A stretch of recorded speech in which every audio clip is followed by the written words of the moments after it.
ایمان دنیا میں سب سے قیمتی متاع ہے. ایمان کا کوئی نعم البدل نہیں. ربما يود الذين كفروا لو كانوا مسلمين وقالوا لو كنا نسمع او نعقل ما كنا في اصحاب السعير. ہائے کاش یہ جتنے کافر ہیں قادیانی مرزائی کفر پر مرنے کے بعد قیامت والے دن اللہ کا قرآن کہتا ہے وَقَالُوا لَوْ كُنَّا نَسْمَعْ أَوْ نَعْقِلُ مَا كُنَّا فِي أَصْحَابِ السَّعِيرِ. ہائے کاش ہم پکارنے والے کی پکار کو سن لیتے, ہائے کاش ہم اپنی عقل کو استعمال کر لیتے. ہم نے ان پکارنے والوں کی پکار کو بھی نہیں سنا, ہم نے اپنی عقل کو بھی نہیں استعمال کیا. یہ ہمیں بتاتے رہے. قرآن کہتا ہے ما کان محمد ابا احد من رجالکم ولکن رسول اللہ وخاتم النبیین. یہ ہمیں پکار پکار کے کہتے رہے. قرآن کہتا ہے الیوم اکملت لکم دینکم واتممت علیکم نعمتی ورضیت لکم الاسلام دینا. قرآن پکار پکار کے کہتا ہے قل یا ایھا الناس انی رسول اللہ علیکم جمیعا. ان علماء امت نے, ان خدام ختم نبوت نے قرآن کا پیغام پکار پکار کے ہمیں سنایا. انہوں نے نبی کے فرامین مقدسہ کو ببانگ دہل بیچ چوراہے میں کھڑے ہو کے اللہ کے نبی کی ختم نبوت کے پیغام کو عام کیا. ہائے کاش ہم ان پیغام دینے والوں کے پیغام کو سن لیتے. ہم نے ان کے پیغام کو سنا بھی نہیں. ہم نے اس جھوٹے مدعی نبوت لعین قادیان مرزا غلام قادیانی کی شکل دیکھ کر اپنی عقل کو استعمال نہیں کیا, اس کی صورت دیکھ کر ہم نے اپنی عقل کو استعمال نہیں کیا, اس کے کردار کو دیکھ کر ہم نے اپنی عقل کو استعمال نہیں کیا, اس کی گفتار کو دیکھ کر ہم نے اپنی عقل کو استعمال نہیں کیا, اس کی جال سازیوں کو دیکھ کر ہم نے اپنی عقل کو استعمال نہیں کیا, ہم نے اس کی انبیاء کی گستاخیوں کو دیکھ کر اپنی عقل کو استعمال نہیں کیا, ہم نے اصحاب پیغمبر کی توہین کو دیکھ کر مرزا غلام قادیانی سے متعلق اپنی عقل کو استعمال نہیں کیا, ازواج مطہرات آل پیغمبر بنات پیغمبر نبی کے خاندان کی توہین کو دیکھ کر ہم نے اپنی عقل کو استعمال نہیں کیا.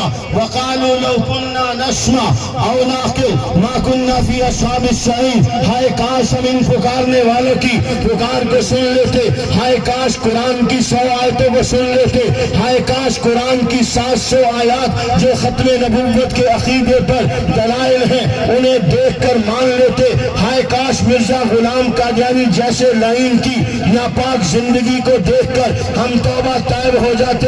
اگر ہم ان پکارنے والوں کی پکار کو سن لیتے, اپنی عقل کو استعمال کر لیتے. وما كنا في اصحاب السعير, ہم جہنم میں جانے والوں میں سے نہ ہوتے, ہم دھتکارے جانے والوں میں سے نہ ہوتے, رب کے نافرمانوں میں سے نہ ہوتے, نبی کے نافرمانوں میں سے نہ ہوتے, شیطان کے ساتھی نہ ہوتے. آئیے آج بھی وقت ہے میں اور آپ مل کے ان غلامان پیغمبر عاشقان مصطفیٰ شمع رسالت کے دیوانوں پروانوں مستانوں کے ہاتھ میں ہاتھ دے کے نبی کی عزت و ناموس کے تحفظ کا وعدہ کر کے جائیں. جب تک جان میں جان ہے نبی کی عزت و آبرو کا دفاع کیا جائے گا. زور سے انشاءاللہ کہو.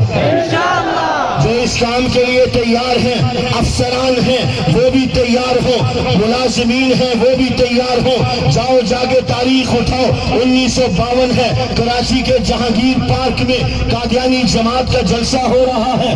خواجہ ناظم الدین نے پاکستان کے پہلے وزیر خارجہ ظفر اللہ لعین قادیانی بدماش سے کہا تم نے اپنے جلسے میں نہیں جانا. ہائے کاش اس بڑے جلسے میں کوئی افسر بیٹھے ہوں, وہ میرے درد دل کو سمجھے, وہ میری بات کو اپنے کانوں کے ذریعے سے اپنے دل کی تختی پر لکھے. میں آپ کے سامنے بڑے درد دل سے داستان رکھ رہا ہوں ان عشاق پیغمبر کی, ان غلامان مصطفیٰ کی, ان شمع رسالت کے دیوانوں پروانوں کی جنہوں نے جاتے جاتے یہ کہا تھا داستانیں لکھ کے رکھ لو چند عنوانوں کے ساتھ, پھر یہ باتیں ختم ہو جائیں گی. ان دیوانوں کے ساتھ چشم فلک ان کو ڈھونڈے گی, زمین سے لے کے آسمان کی بلندیوں تک تاریخ کے ان اوراق کو ڈھونڈا جائے گا مگر نہیں ملے گا. جائیے 1952 ہے, جہانگیر پارک کراچی کے اندر قادیانی جماعت کا جلسہ ہے، ظفر اللہ اس جلسے میں جانے کے لیے تیار بیٹھا ہے۔ خواجہ ناظم الدین گورنر جنرل ہے، ظفر اللہ سے کہتے ہیں تم گورنمنٹ ملازم ہو، تم نے جلسے میں نہیں جانا۔ کاش افسران سمجھ لیں میرے یہ جملے سن کے، وہ بھی سمجھے ہم نبی کے غلام ہیں، نبی کی ختم نبوت کا تحفظ ہمارا کام ہے۔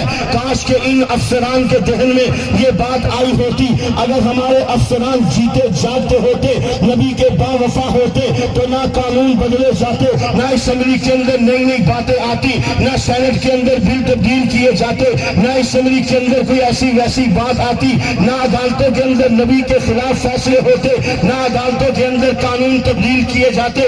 افسران اچھے ہو، دیندار ہو، میں سب کی نفی نہیں کر رہا، میں ان کو مخاطب کر رہا ہوں جو اپنی دنیا کی خاطر، اپنے عہدے کی خاطر، اپنے منصب کی خاطر، اپنے پروٹوکول کی خاطر نبی کے منصب کو دو پہ لگاتے ہیں، نبی کے دین سے دغا کرتے ہیں، قرآن سے بے وفائی کرتے ہیں، نبی کے فرمان کو پسے پش ڈالتے ہیں، ان کی بات کرتا ہوں۔ یہ ظفر اللہ قادیانی ہے، مرزا قادیانی کے ماننے والا ہے، مرزا قادیانی کو نبی مانتا ہے، پیغمبر کی جگہ نبی کہتا ہے، صحابہ کی جگہ نعوذ باللہ معاذ اللہ بشیر الدین محمود کو بٹھاتا ہے، نور الدین کو بٹھاتا ہے، نعوذ باللہ معاذ اللہ مرزا کے چیلوں کو صحابی کہتا ہے، مرزا کے گروؤں کو معاذ اللہ نعوذ باللہ نبی کے اصحاب کا درجہ دیتا ہے۔ یہ قادیان کے قادیان کو حج کیا درجہ دیتا ہے، نعوذ باللہ معاذ اللہ مرزا قادیانی کے شیطانی الہامات کو جس کا نام تذکرہ ہے اسے قرآن کا درجہ دیتا ہے۔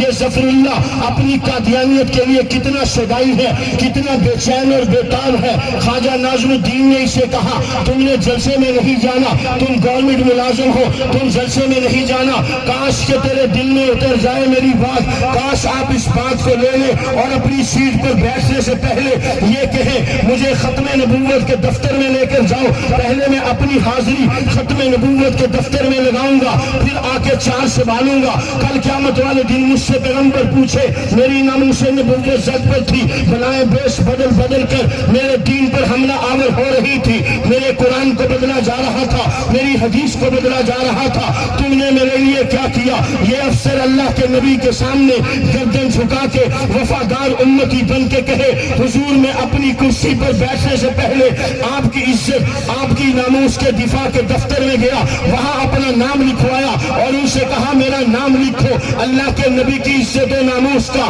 پہرے دار فلاں دفتر میں بیٹھا ہے، اللہ کے نبی کی عزت و ناموس کا چوکی دار فلاں سیٹ پر بیٹھا ہے، نبی کی عزت کی بات ہو مجھے آواز دو، نبی کی ناموس کی بات ہو مجھے آواز دو، تم بعد میں پہنچو گے میں پہلے پہنچوں گا، تمہارا پسینہ گرے گا میرا خون گرے گا انشاءاللہ، تم مجھے پکارو گے رات کے دن، رات کے اندھیرے میں پکارو گے، اجالا ہونے سے پہلے پہنچوں گا، اجالے میں پکارو گے، شام کا سورج غروب ہونے سے پہلے پہنچوں گا، تم دیکھو گے صحیح کہ نبی کا غلام بیٹھا ہے۔ یہ خواجہ ناظم الدین ظفر اللہ سے کہتے ہیں ظفر اللہ تم نے جلسے میں نہیں جانا۔ ظفر اللہ قادیانی اتنا متاثر، اتنا جنونی، اتنا ذلیل اور رذیل قسم کا قادیانی تھا، وہ خواجہ ناظم الدین سے کہتا ہے خواجہ صاحب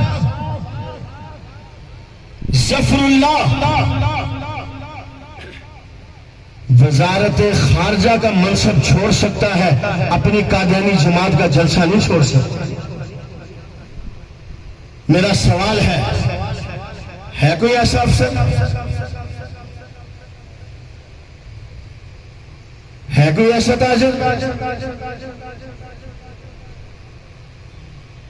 میں نے آپ نے اپنے آپ کو اس محاذ پر، اس نہج پر لانا ہے کہ دنیا و ما فیہا ہیچ ہے محمد الرسول اللہ کی عزت و آبرو کے سامنے۔ کیا خیال ہے ہمیشہ اس کام کے ساتھ وفاداری کریں گے؟ اور یہ کام ہم نے کرنا ہے انشاءاللہ، انشاءاللہ ہم نے یہ کام کرنا ہے۔ ابھی تو مرزا غلام قادیانی کا نمبر 24واں یا 25واں ہے، ابھی 5 اور 6 اور جھوٹے مدعیان نبوت آنے ہیں جن کا مقابلہ اس امت نے کرنا ہے۔